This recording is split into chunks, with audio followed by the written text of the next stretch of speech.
Don't be fooled by this shabby hat, beneath this hat hides a top business acumen. This little black boy named Bernard is a shoe-shining boy, but pay attention, he chooses to set up his stall in front of the bank intentionally so that his customers are all rich white people. He doesn't care about the little money earned by shining shoes, he works slowly so he can hear the financial secrets white people are talking about while they wait. As soon as they leave, the little boy would write it down in a notebook. All he really wants is the valuable financial knowledge he heard from them.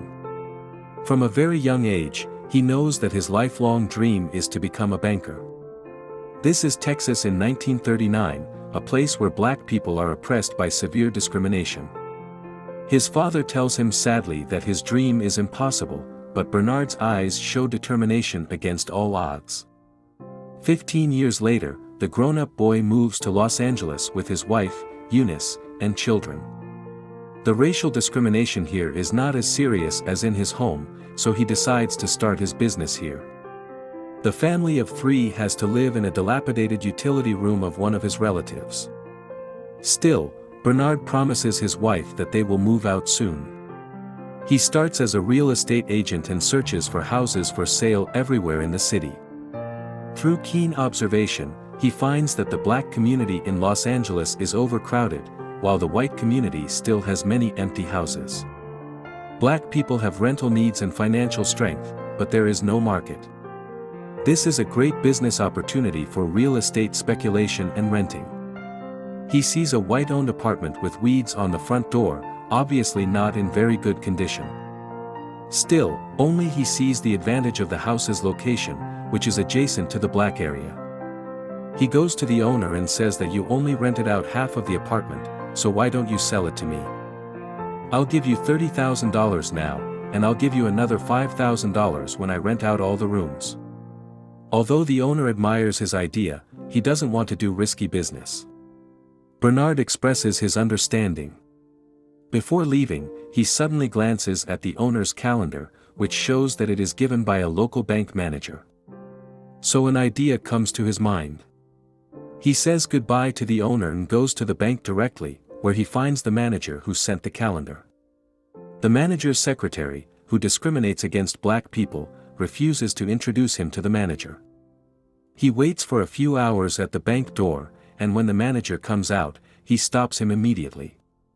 He says, "I know one of your VIP customers, the business I do will benefit him, and I hope you can approve a loan for me." But the bank manager rejects him without thinking. That night, he receives a call from the owner. The owner asks him, "Did you use my name to try to get a loan?" He has no choice but to apologize. Unexpectedly, the owner doesn't blame him but admires his belief that he will not give up until his goal is achieved. The owner decides to guarantee the loan for him, so he gets the first loan in his life from the bank and buys the property. An old white lady has just come home from shopping when she sees a black man at her door. "What are you doing?" she asks with a sharp voice. The black man answers calmly, "I'm renovating the apartment building."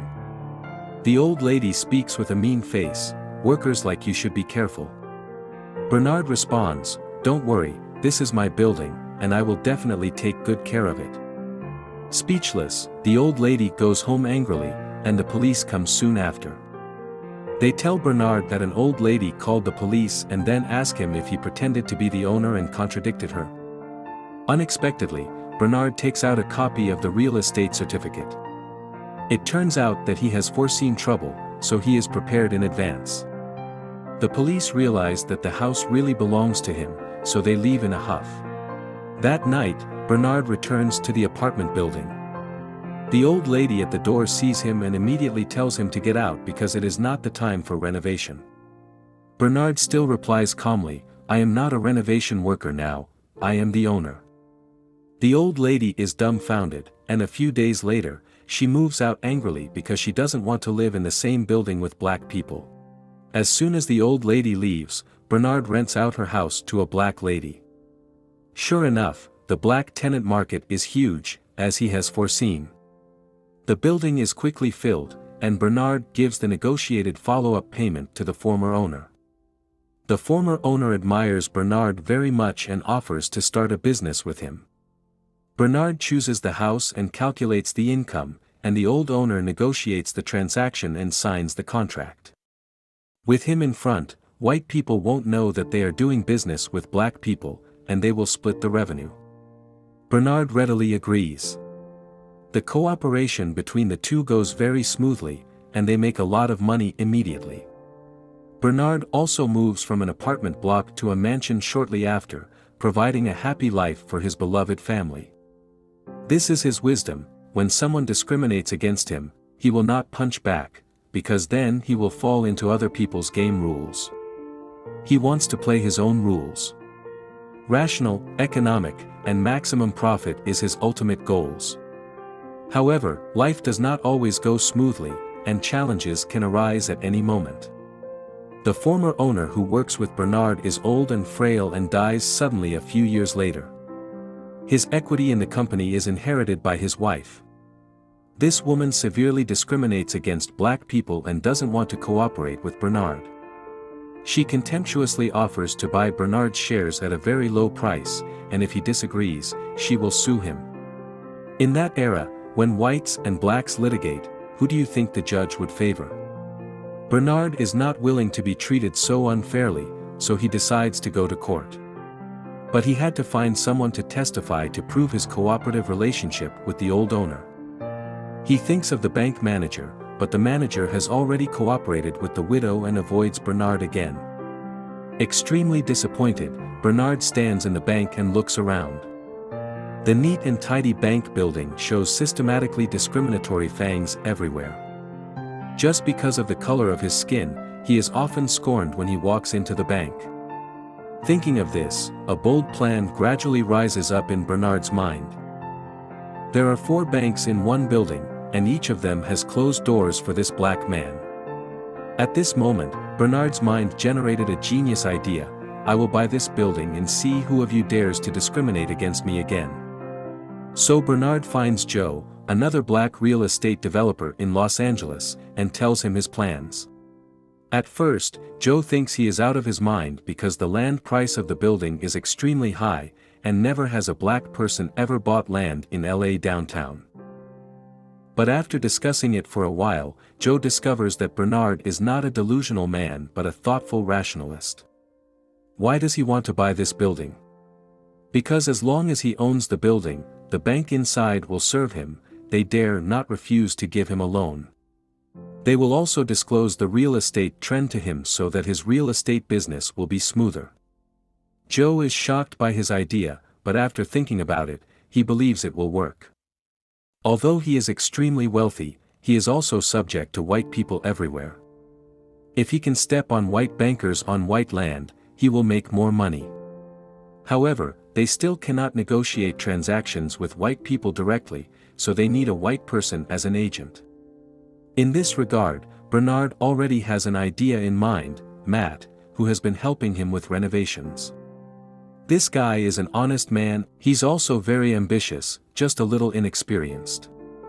So Bernard and Joe set out to train Matt comprehensively, teaching him golf, high-class manners, mathematical thinking, and real estate. Matt lives up to expectations and quickly becomes proficient at golf. While playing golf, he can calculate real estate valuations, just like a young and promising entrepreneur. At a golf club, Matt meets the owner of the bank building. Of course, this encounter is also arranged by Joe. The conversation goes well, Matt gets the chance to buy the building, and the rest will be negotiated. But Matt doesn't know how to do it. Don't worry. Before the negotiation, Bernard helps Matt make all the preparations. He first counts the number of lights on in the building after dark, calculates the vacancy rate of the building, and then gets the building estimate value. Through the building's annual revenue and operating costs, Bernard prepares any numbers that might be involved and asks Matt to memorize these numbers before meeting with the owner. As a result, no matter how the big boss bluffs about his property, Matt is always one step ahead and gives out the exact number, which shocks the big boss. The accountant beside him is also dumbfounded.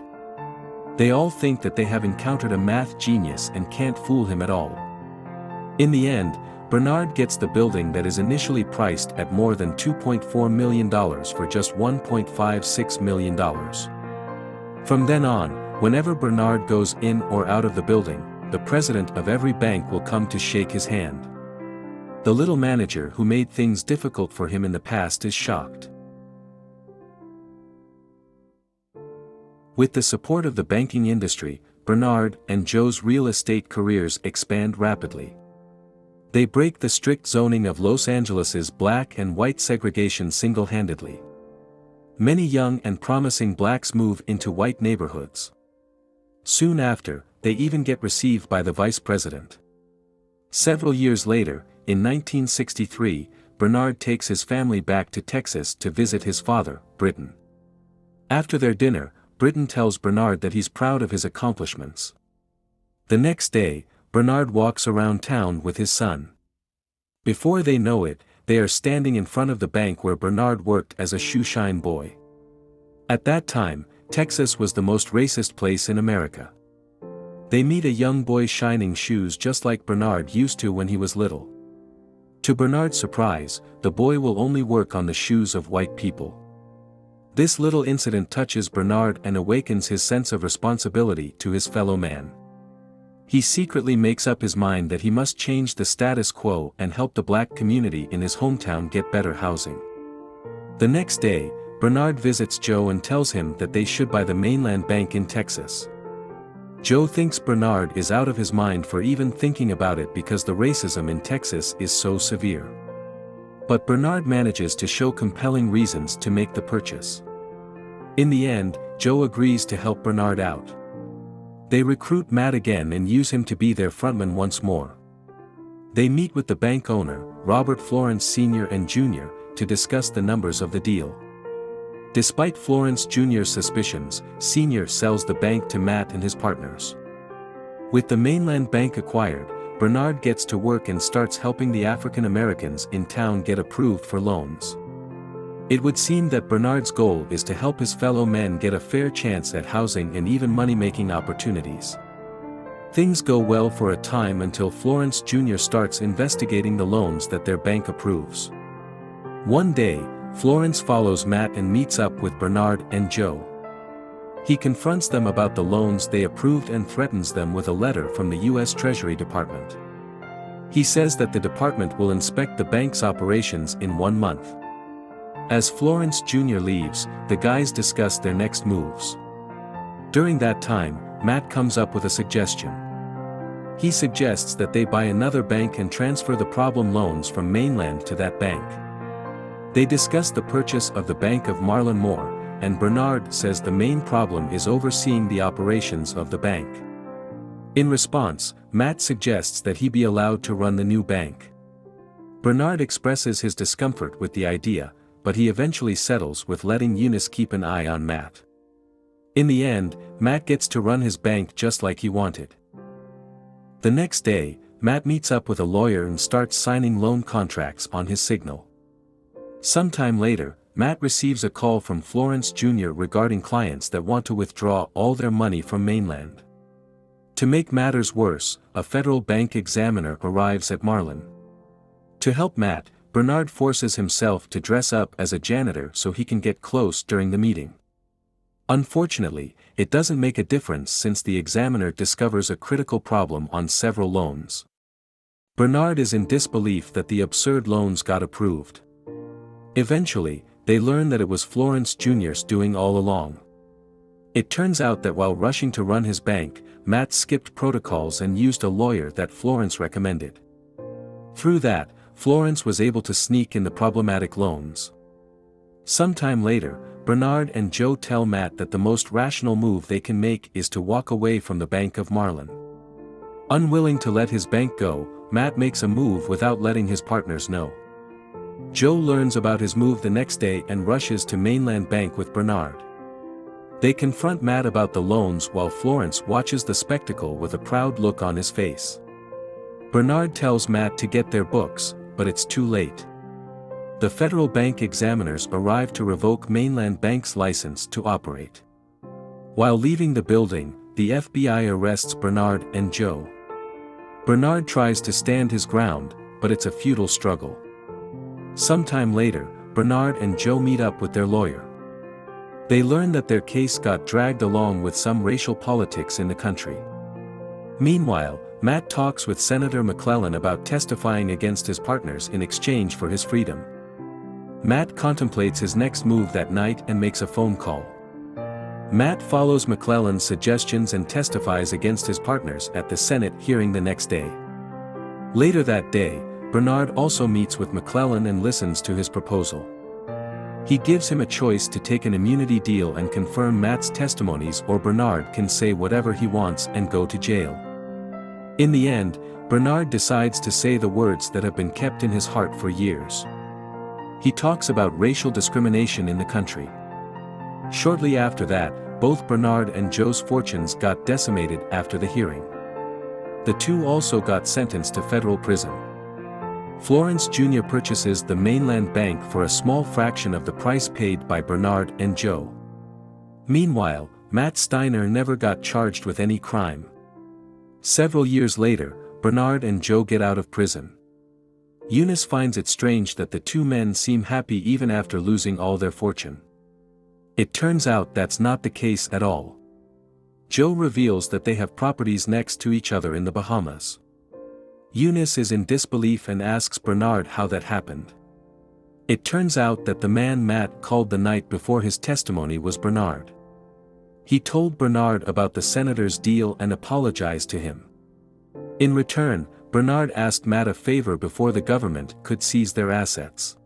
The movie ends after we learn that Bernard and Joe's residential properties were instrumental to the fight against housing segregation in LA, and they still have two mansions next to each other in Bahamas.